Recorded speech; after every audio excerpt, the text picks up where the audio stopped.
There was a man named Hopper. Hopper was talented, smart, and had a bright future. But he had one problem. He got angry too easily.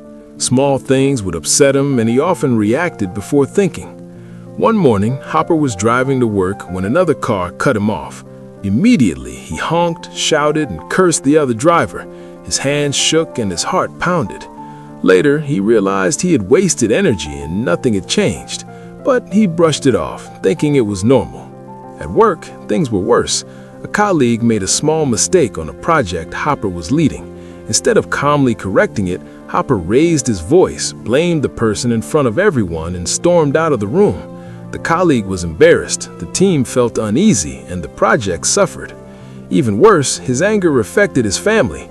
Hopper would shout at his wife over small disagreements and lose his temper with his children when they didn't meet his expectations.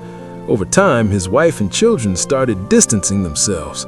They tried to support him, but his constant anger created fear and tension at home.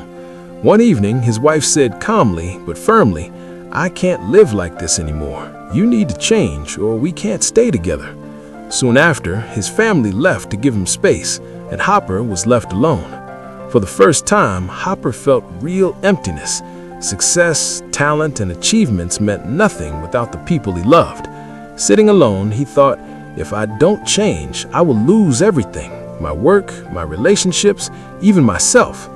A few days later, Hopper had a big meeting with an important client. He was nervous because the client was strict and demanding. During the meeting, the client criticized one of Hopper's ideas. Normally, he would have argued aggressively. This time, he paused. He took a deep breath and reminded himself of the damage his anger had caused. Instead of reacting with anger, he listened carefully. He asked questions calmly, acknowledged the client's concerns, and explained his ideas without attacking anyone.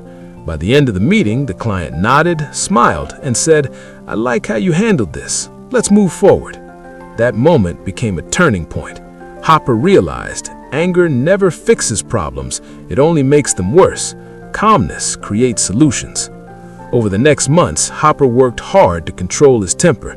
He practiced pausing, counting to 10, and speaking thoughtfully.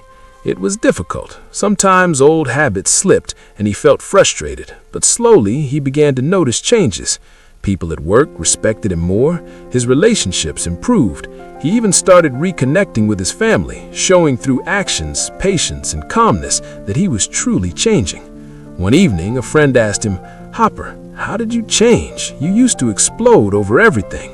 Hopper smiled and said, "I realized that anger doesn't solve problems. It destroys opportunities, relationships, and even yourself.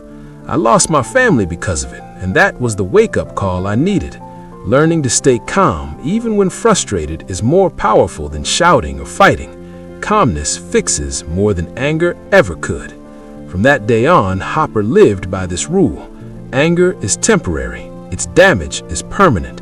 Control your anger before it controls you. Life lesson: anger is easy. Reacting in the moment feels strong. But every time you let anger take over, you destroy respect, trust, and progress. True strength is controlling your anger, not giving in to it. Calmness and patience create solutions.